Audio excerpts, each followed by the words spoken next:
O'rtoqlar, assalomu alaykum. Voy, bahor o'rtasi o'zi ham rosa yomg'ir yog'yapti. Ana bahor shunisi bilan qiziqda, ana ob-havoni telefon ham aytib bera olmaydi.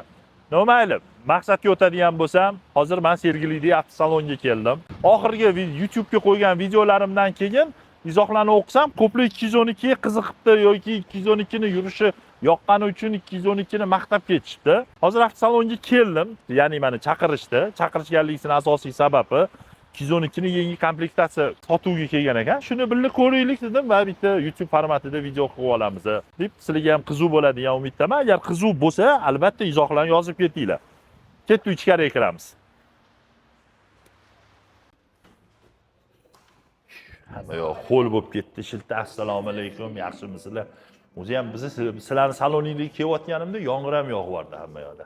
Abdurahmon, Assalomu alaykum. assalomu alaykum. Qalaysiz? Sizsiz? Rahmat, tinchmisiz? Yaxshi keldingizmi aka? Avtosalon mana shu katta ekan-ku. Xudo xolasa 1200 kvadrat, aka. Bu nima mashinada bu? Hop, biz 7 yildan beri mashina sohasidamiz, aka. 2009 ochilgan bo'lsa, Astronoy Dongfeng 5 jun eskidan tanishadi bizani Honji brend bizga bo'lgan. Eng oxirgi, eng yosh brendimiz bu 212 aka. 212. Xullas, 212 ni men bilaman, qolgan brendlarni sizlar bilsanglar kerak. Mayli. Xullas, qani 212 endi? Aka, pashti 1 oydan beri eng qiyin javob bu yo'q deb aytish odamlarga. Rosa Yo'q, so'rab kelishyapti, nalichi. umuman nalichi qolmagan edi. O sizga ham rosa yozishgan bo'lsa kerak, mashina yo'q deb. Даже 212 ni joyiga boshqa mashinalarni qo'yib tashlaganmiz. Voy, menga 212 ni ko'rsatmoqchi edingiz. Bitta yangi komplektatsiyasi, navigator versiyasi kelib qoldi. O'shani bitta obzor qilib bersangiz, mashina juda ham zo'r ekan, aka. Navigator. Navigator. Navigator. Dop opsiyalari bilan hamma narsasi. Ketdi, yuring, qayerda? Ikkinchi etajda, aka. Ketdi. Ikkinchi etaj, o'zi necha etaj bu? Общий 5 etaj bo'lsa, ikkita etajimiz showroom, 2000 Hop. kvadratdan oshiruvchi joy. Ikkinchi etajga mana 212 larni joylashtirganmiz. Mana zinadan chiqishga qo'yib qo'yibsizlar-da 212 larni. Xuddi shunaqa, aka. O'zi kecha keluvdi, bekitib qo'yib, bugun olib chiqdik, xudo xolasa. Сразу mana уже oddiy 212 dan nimasi farq qilyapti? Men bitta ko'rishda nimasini bilyapman. Bu oldi banferi menimcha, to'g'rimi? Xuddi shunaqa. Oldi banferi. Bunda men eshitgan edim, o'qigan edim, bu haqiqiy silovoy banferi bo'lishi kerak, to'g'rimi? 100% silovoy bamper, даже tegidagi motor zashtkalarigacha hammasi temirdan ishlangan, aka. Sizga yoqadigan tarafi, mana bu tarafni yechib olgingiz keladi-yu. Men buni yechib ikkita burchagini olib tashlasa bo'ladi bamperni. Shuni zo'r o'ylashgan ekan. Klikini yechib olsa, yechib olsa bemalol mana bunaqani toshli, o'tkir toshlilar kelib mana bunaqa mashina chiqib ketishi uchun Devorlarga ham chiqib ketish uchun. Kiyib qolmaydi-da. Klikini yechib, zo'r o'ylashibdi. Bu, eng asosiysi bu hozir mana tushuntirayotgan Abdurahmonni. Bu zavod tarafidan ishlab chiqarilgan. Bu qayerdadir tuning qilingan yoki Xitoyda qilib kelib yoki bu yerda qilib kelib sochmayapti. Buni ishlab chiqaruvchi o'zi qilgan. Asosiy bitta fishkasi bor. Men rosa Instagramda ko'rgan edim yoki YouTube'larda ko'rsatishardi. O'shani hozir keyinroq ko'ramiz. Birinchi bu yoqni tanishib ola qolaylik. Libyotka yo'q ekan. Lekin libyotka tayyor plashatka. Libyotka tayyor, ichlari ham polniy metallichskiy, shunday libyotka olib o'rnatib qo'ysa bo'ladi. Jelatinni qilib qo'ydik, chunki libyotka ham alohida 400-500 dollar turadi, shuning uchun o'rnattirmaganmiz. Kimga kerak bo'lsa o'rnatib bera olamiz. Yo'q, конечно. Просто plashatkani bo'lgan tarafi bilasizmi nimasi yaxshi? Mana libyotka olasiz-ku siz qaysidir mashinaga. U mashina plashatkasi bo'lmaydi-da. U plashatka yasash uchun kamida yana 200 dollar berasiz. 200 dollarga u plashatkani yasaydi. Ya'ni bu yerda просто libyotkani sotib olib, shuni o'rnatar ekan, даже oldidagi lablarigacha bor ekan. Da, hamma narsasi tayyor, aka. Keyin bu mashinamiz asosiy o'zgarishlardan bittasi, old oblisovkasi stokka nisbatan o'zgargan. Kapot qismi ko'pchilik zilga o'xshaydi degan uchun mana bunaqa. Uni men aytganman. Xuddi Zilga shunaqa. o'xshaydi deb aytganman, lekin uni qaysi variantini aytganman? Farani расширенный varianti bor-ku. Bu unaqa emas shekilli. Yo'q, bu o'zini joyida turibdi. Lekin bu qanaqadir boshqacharoqmi? Mana oblisovka oddiy Oblisovkada oddiga nisbatan ozgina bu long wind degan komplektatsiya, ya'ni kengroq versiyasi, ikkinchi nomi navigator. Uzunroq varianti. Uzunroq varianti.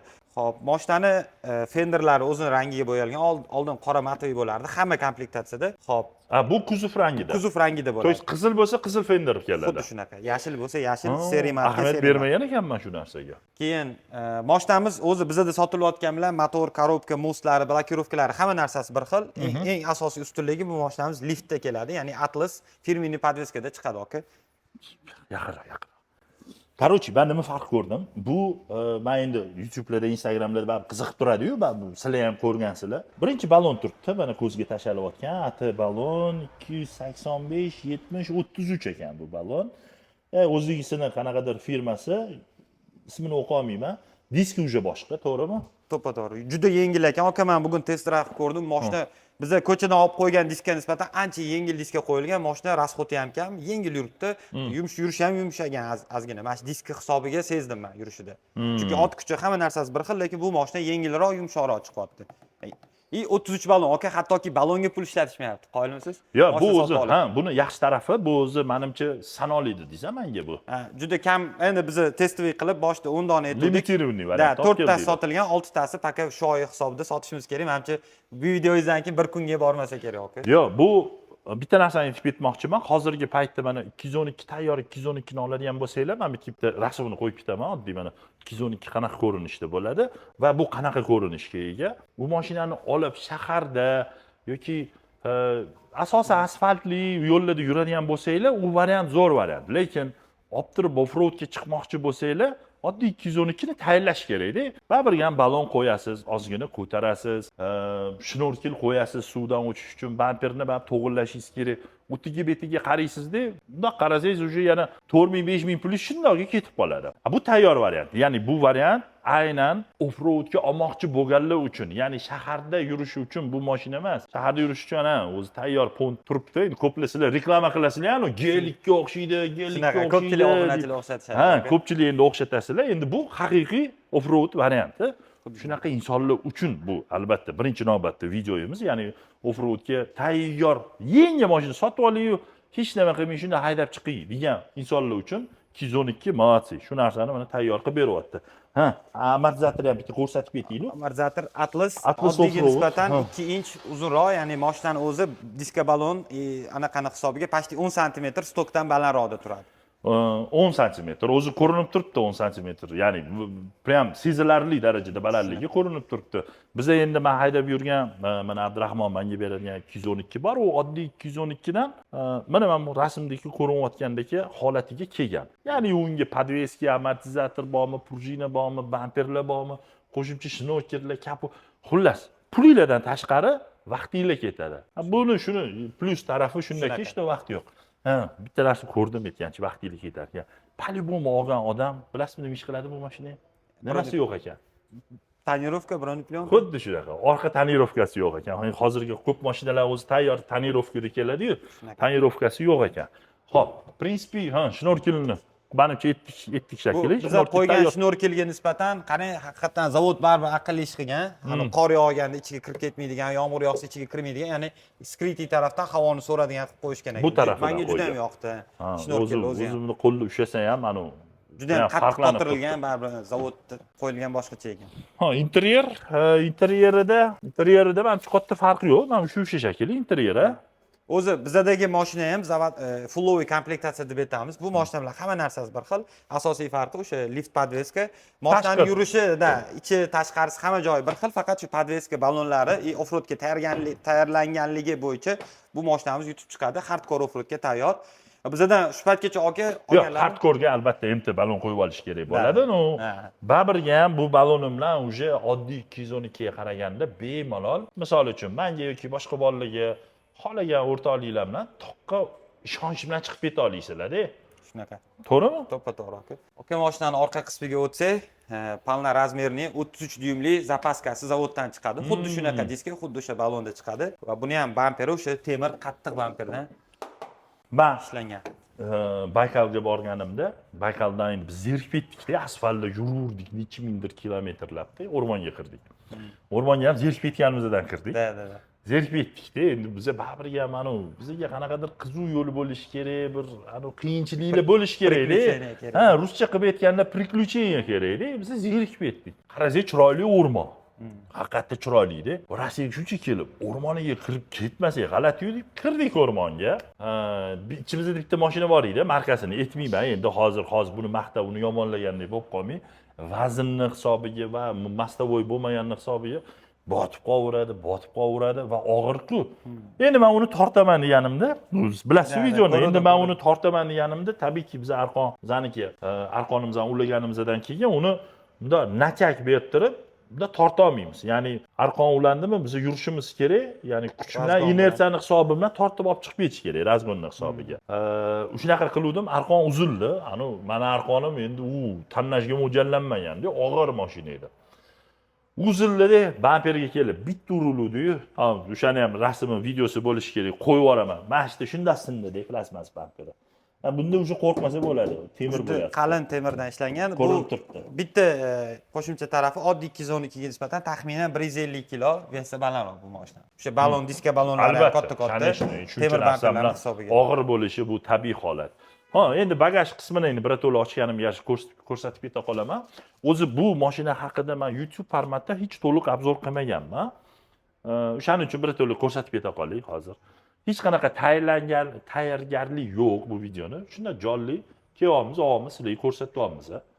Shuning uchun bu kamchilikli bo'lsa, baribir ham biz bloger emasmiz. Unaqa sohamizga professional yondashish bo'lmagani uchun. Mana bagaji lekin ozgina kichkina konstruktiv taraflar. Men o'zim Instagramimda ham aytganman buni. Kamchiliklaridan bittasi konstruktiv, bu bagaj qismi kichkinaligi. Hozirgi Xitoy mashinalarini shu segmentda, ya'ni shu yo'nalishdagi ko'p mashinalarning bagaj hajmi deyarli plus minus mana shunaqa kichkina. Endi pastida kichkina organizeri bor. Sideniyasi yotadi, yotgandan keyin uxlash uchun tekis, ya'ni tekis bo'lmaydi pola, ozgina kichkina organizer ustiga yasab olsak, shunda tekis anaqa chiqadi. Men udobniy, ham cho'mchaklari udobniy, ya'ni olgandan keyin yana sizlar qo'shimcha yana nima qilsanglar bo'ladi. Bolalar mana bu yerga qora ko'jadan, ya'ni charmdan har xil cho'mchaklar tikib berishyapti. Undaqa ochib, mayda-chuyda narsalarni ham taxlab ketsanglar bo'ladi. Mana bu yerni ham ajratib olsa bo'ladi. Xullas Xitoydachi sizlar xayolingizga nima kelgan bo'lsa, bu narsani уже воплотить qilib qo'yishgan. Uni tayyor sotib olsanglar bo'ladi. Ya'ni bu taraflama tuning taraflama, ya'ni qo'shimcha jihoz bo'yicha молодцы. Hamma narsa tayyor. Endi avtosalon hozirgi paytda eng kerakli narsalarni olib kelishyapti. Menimcha qiziqish ko'p bo'lsa, u narsalarni ham olib keltirib berishadi. Orqa o'rindig'i shu to'g'rimi? O'zingiz Abdurahmon agar aytadigan bir qanaqadir bir joylari bo'lsa aytib keting. Xo'p, bizdan so'rashadi. Bizning maqsad sotish emas, bu mashinani to'g'ri odamga sotish, aka. Menimcha ko'pchilik bunaqa narsa aytmaydi. Kelib turib birinchi odamlar aytadigan orqasi tushib chiqishi tor ekan deydi. Tan olamiz, rostdan tor. Tushib chiqishga ozgina noqulay. Bu mashina oilaviy mashina emas, aka.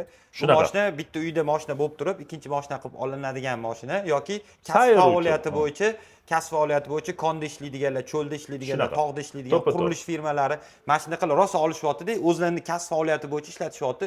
Rosa rahmat aytishyapti. Lekin mashinani plyus tarafi uzoq yo'lga juda ham qulay. Orqasini sidena yotadi. Stok podveskada yurganda mani bitta abidniy bo'lgan joyi, dadam Gentrida Buxoroga ketdilar, 4 ta ballonlari yorildi. O'sha uzoq yo'lga hozir juda xavfli bo'lib qolgan ballon yorilish holatlari, mana bunaqa ata ballonlarni taqib olib, istalgan tarafga haydab ketasiz. Chuqur o'ylamaysiz. Buni yana bitta plyus tarafi, nimaga bu mashinada chuqur o'ylamaysiz? O'zi barcha oldi va orqa o'qlari mastavoy bo'lgani uchun chuqurni bu mashinalar sezmaydi. Mastavoy o'ziga yarasha minus taraflari bor, bilgan insonlar bordir bu narsani.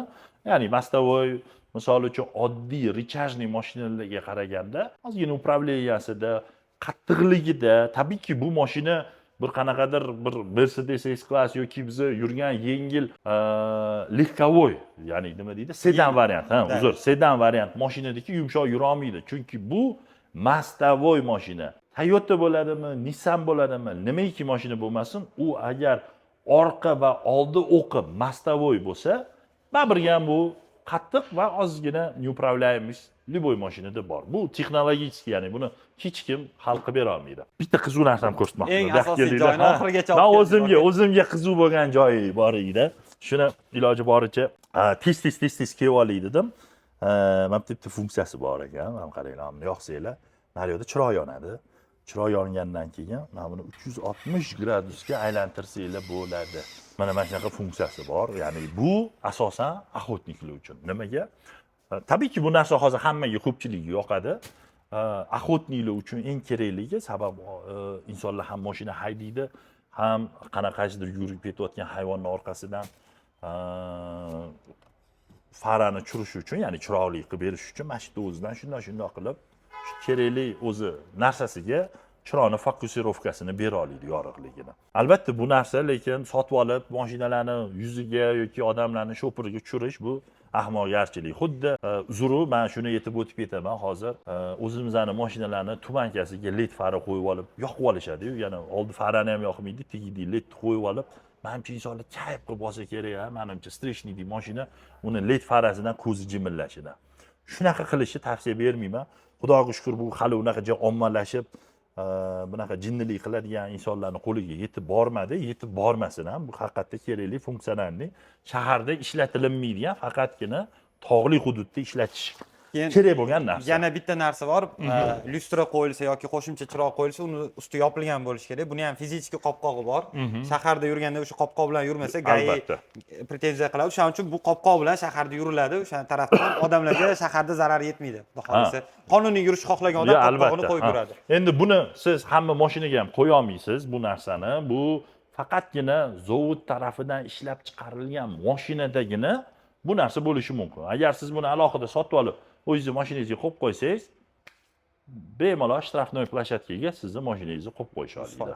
O'shaning uchun buni bitta yana kuchli afzallik tarafi bu ishlab chiqaruvchi tarafidan hammasi qilinganligi va sizda hech qanaqa muammo bo'lmaydi. Qo'shimcha sizda yoritish chirog'i bo'lgani. Buni menimcha ko'pchiligi ko'rgan bo'lsa kerak, bir Instagram tarqalib ketdi. To'g'rislab streshnidan mashinalar kelib chiroq yoqadi, dalnisida yoqadi, o'chirmaydi-da. Men bunimda qarab turib, shunday yoqsa sirazi o'chiradi, ko'zini jimirlatadi. Joyda. Endi bu narsani qilishga albatta va tavsiya bermayman. No, plus taraflari shunda. Shu endi men yana qo'shimcha nima haqida sizlar agar ma'lumot olmoqchi bo'lsanglar, shu 212 bo'yichami yoki qanaqadir qo'shimcha yana boshqa bir mashinalar bo'yicha obzor qiziq bo'layotgan bo'lsa, izohlarda yozib ketinglar. Hamma so'ragan narsalarni imkon darajasida yoritib boramiz. Endi eng asosiy savol nech pul deyishinglar mumkin. Abdurahmon ayting narxini o'zingiz. Xo'p, bu oddiy komplektatsiyamiz 438 million edi. O'shanga nisbatan taxminan 55 million atrofida qimmat. Narxi hali mashina endi kelganiga chiqadi.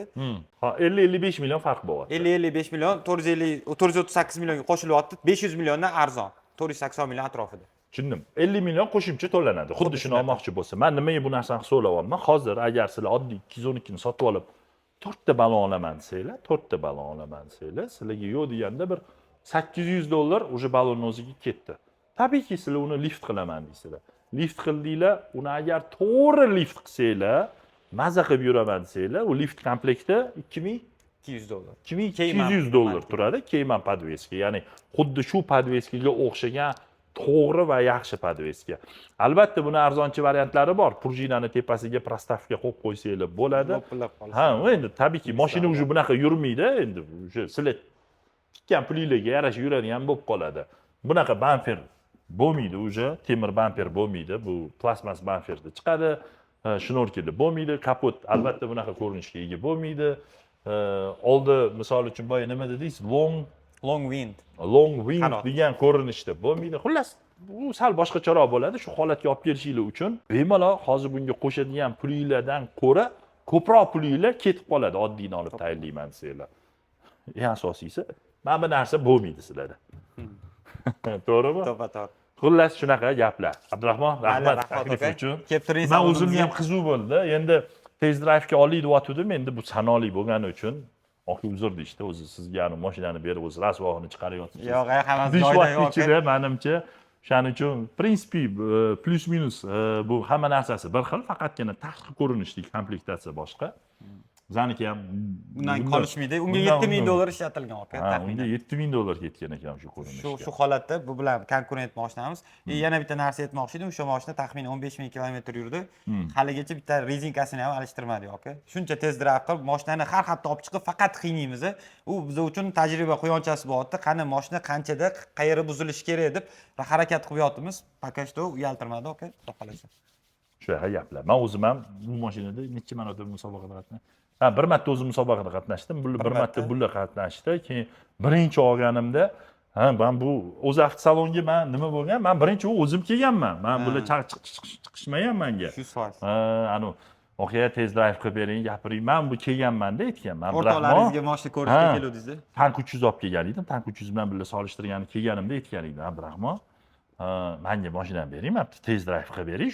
Shunda men o'zimga qiziq bu mashina endi uzr, sizlar adirliklarga xuddi crossoverlar yoki yengil mashinalar yuradigan joylarga olib chiqib test drive qilinardi. Bu boshqa salonlar ham o'zini mashinasini olib chiqib, mana yo'l tanlamaslik tekis adirliklarda qiladi-ku. Men shuni olib sakratganman. Mana videoda qo'yib yuboramiz o'sha joyini va har xil yana boshqa tabiiyki tezraklarni qilganmiz. Men o'zim bilgan va o'zim kutgan natijani olganman jonli bo'lib. Keyin sizlarga yoki o'zimning Instagram platformamda ko'rib yuradigan insonlar uchun arziydigan bir produksiya borligini va olsanglar offroadda maza qilib yura olasizlar degan maqsadda bu narsa bo'lgan. Ya'ni bu chista faqatgina reklama, bu pul berilyapti. Unaqa bo'lganda men ishoninglar boshqa avtomobillar menga chiqqanda o'sha narsani ham yo'l tanlamas qilgan bo'lardim. Misol uchun menga boshqalar chiqqanda men to'g'risi men o'zim yoqmagan. Bularga men o'zim kelganman. Chunki bilaman bu mashina bular qilib yurganidan oldindan qarab yurdim deganingiz. Ha, men oldindan o'zi qarab yurganman-da. Ha, albatta. Ko'p narsa qilish mumkinligini bilib turib kelib o'zim shu narsani bir nima deydi testini qilganman o'zim живой ko'ray deb rostdan shunaqami yo'qmi lekin rosa cho'chishgan berishga menga mashinani keyin men o'zimcha gapirardim mashinani jipdan boshqa mashina bilan tashlash oladi desam siz nimaga unaqa qilyapsiz degansiz hayron qolganman-da mashinaga qanaqa buncha uvering bo'lishi mumkin haydamay turib odam deyapman-da aka birinchi haydab ko'ring deyapman sizga keyin haydab ko'rib rostdan isbotlab berasiz hech qanaqa qolishmasligini haydovchi yaxshi bo'lsa to'g'ri rejimga qo'yilsa mashina umuman hech qaysi mashinadan offroadda kam yurmayapti endi mana bunaqa narsada qimmat mashina bu eng zo'r mashina degani emasda har bir mashina o'zini yo'nalishiga qarab turib to'g'ri ya'ni haydash kerak bu mashina o'zini yo'nalishi bor o'sha yo'nalishi bo'yicha yaxshilaridan bittasi eng zo'ri emas albatta narxiga keladigan bo'lsak ya'ni 30 dollar deydi 36,5 ming dollardanmi hozir birinchi komplekta birinchi emas bundan pastroq komplektatsiya bu do'p opsiyalisi ha bez do'p opsiyali komplektatsiya u misol uchun uni ham olib bemalol offroadga olib haydashinglar uchun alternativasi yo'q men 36,5 mingga mostovoy ya'ni ham oldi ham orqa men faqatgina orqa most bo'lib oldi bunaqa rechajli mashinani aytmayapman ikkita most ramli yangi mashina nima bor sotuvda bizada bunaqasi yo'q ikkita blokirovka uchta blokirovka ha blokirovka-yu xitoylik kстати молодцы bor-ku mana shu joyini aytib ketdik hozir hayolim kelib qoldi oldin 3ta blokirovkali mashina Wranglerda bo'lardi Rubicon komplektatsiyada yoki Gelenwagen'da bo'lardi ishlatilmagan ha mayli endi aytmoqchi bo'lganim faqat qimmat premialniy mashinalarda bo'lardi-da byudjetniy mashinalarda 3ta blokirovkali mashina bo'lmaganda nafaqat bunda boshqa Xitoy mashinalarida ham o'zi ja unaqa offroadga tortmasa ham Xitoy berib tashyapti 3ta blokirovkani buni ham yutug'i что byudjetniy segment mashinaga ya'ni 36,5 mingga olayotganinglarga 3ta blokirovkasi bor faqat qimmat mashinalarda va 3ta blokirovkasi bor derdik-da xullas mana shunaqa gap o'rtoqlar yoqqan bo'lsa xursandman faqat so'kib tashlamanglar qiyit yozib tashlamanglar ja unaqa maqsad sizlarga jonli mana ko'rsatish hammasini qo'ldan kelgancha tushuntirib berdik endi u kimdir nimadir qiziqsa mana avtosalonni o'ziga primoy bog'lansa bo'ladi bemalol tashrif buyursalar menejerlar telefon nomeri ham yozib ketamiz aytgancha telefon nomeri hamma yana bitta tekinga reklama ketyapti rahmat aka sog' bo'ling